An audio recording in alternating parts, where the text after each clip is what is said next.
नमस्कार, मैं ओम प्रभाकर भारती, डायरेक्टर ओम medical services. स्वागत करता हूं आपका हमारे वीकली नीट अपडेट बुलेटिन में। सबसे पहले बात करेंगे नीट के एप्लीकेशन फॉर्म के करेक्शन की। करेक्शन विंडो के लिए जो लास्ट डेट थी 15 जुलाई, उसे एक बार फिर से बढ़ा के 20 जुलाई कर दिया गया है। जो भी पार्टिकुलर्स हैं उसमें स्टूडेंट अपनी ज़रूरत के हिसाब से बदलाव कर सकते हैं। मसलन एग्ज़ाम सेंटर बदल सकते हैं, फोटो चेंज कर सकते हैं, सिग्नेचर, लेफ्ट थंब इम्प्रेशन या फिर जो डिटेल्स हैं बाकी के वो भी वहाँ पे चेंज करने का ऑप्शन है। एनटीए ने 15 जुलाई को एक नोटिस जारी की जिसमें जोर देके ये बताया कि बहुत सारे स्टूडेंट ऐसे हैं जिन्होंने फोटो और सिग्नेचर जो उनकी गाइडलाइन थी उसके हिसाब से अपलोड नहीं किया है। कुछ स्टूडेंट ऐसे भी हैं जिन्होंने मास्क के साथ अपनी फोटो अपलोड कर दी है जो उन्हें इनएलिजिबल बना देगी। ध्यान दें, एक बार अपने एप्लीकेशन को खोल के आप भी जरूर चेक कर लें। जो फोटो और सिग्नेचर को लेके गाइडलाइन है उसके बारे में फिर से जो कल नोटिस है एनटीए की वेबसाइट पे, वहाँ पे भी डायमेंशंस दिए हुए हैं, उसके हिसाब से आपकी फ़ोटो होनी बहुत ज़्यादा ज़रूरी है। तो सलाह ये दूंगा कि एक बार अपने एप्लीकेशन को वेरीफाई आप ज़रूर कर लें। सरकारी और प्राइवेट कॉलेज में जो मेडिकल की सीटें होती हैं इनका हर साल रिन्यूअल होता है और जो नए कॉलेज हैं इनके लिए भी जो परमिशन की प्रक्रिया होती है इसके लिए जो लास्ट डेट है उसे भी एक्सटेंड कर दिया गया है। अब जो नई तारीख है वो 15 सितंबर से लेकर 15 अक्टूबर तक है।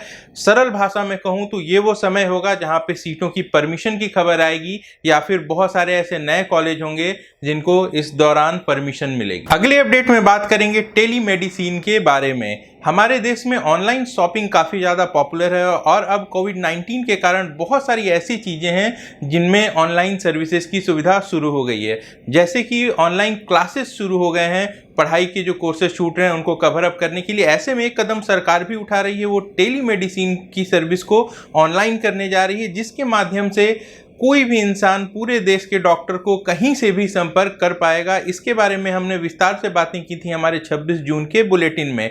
अब इसी से संबंधित एक FAQ MCI ने अपनी वेबसाइट पे अपलोड किया है। आप चाहें तो इसे जाकर mciindia.org पर देख सकते हैं। टेलीमेडिसिन के बारे में कुछ गाइडलाइंस हैं। जो भी डॉक्टर्स टेलीमेडिसिन की प्रैक्टिस करेंगे उन्हें पहले वहाँ पर रजिस्टर करना होगा। ऐसे में बहुत सारे सवाल हैं कि आखिर ये कंसल्टेशन कैसे हो सकता है, इमरजेंसी के समय में क्या करेंगे। इसी से संबंधित सवाल और जवाब वहां पे FAQ में दिए गए हैं, जो कि एक पेशेंट के पॉइंट ऑफ व्यू के साथ साथ एक डॉक्टर के पॉइंट ऑफ व्यू के भी हैं। तो मैं सलाह देता हूं इसे आप जरूर देखें।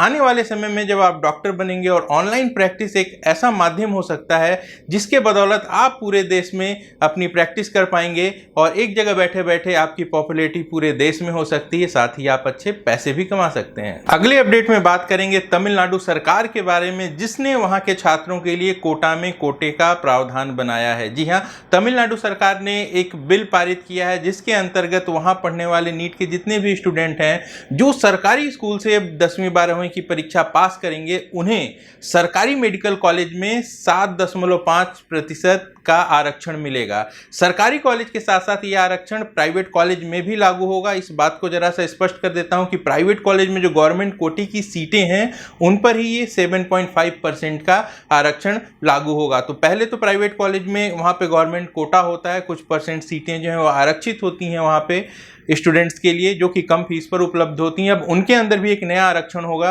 कि उन टोटल सीटों में से 7.5% सीटें जो होंगी वो छात्रों के लिए उपलब्ध होंगी।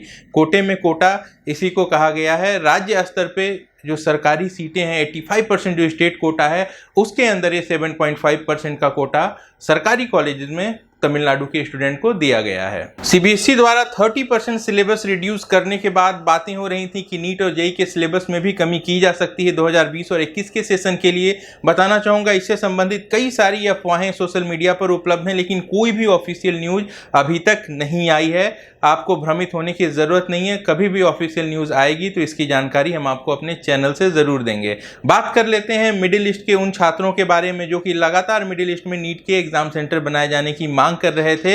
एग्जाम सेंटर को लेके जो सुप्रीम कोर्ट में मामला पेंडिंग है उस पर तो कोई प्रोग्रेस खास नहीं हुई है, लेकिन एक राहत भरी खबर यह है कि भारत सरकार 17 जुलाई के बाद से अंतर्राष्ट्रीय उड़ानों को फिर से शुरू करने पर विचार कर रही है। शुरुआत अमेरिका से होगी लेकिन धीरे धीरे अन्य देशों को भी कनेक्ट किया जाएगा।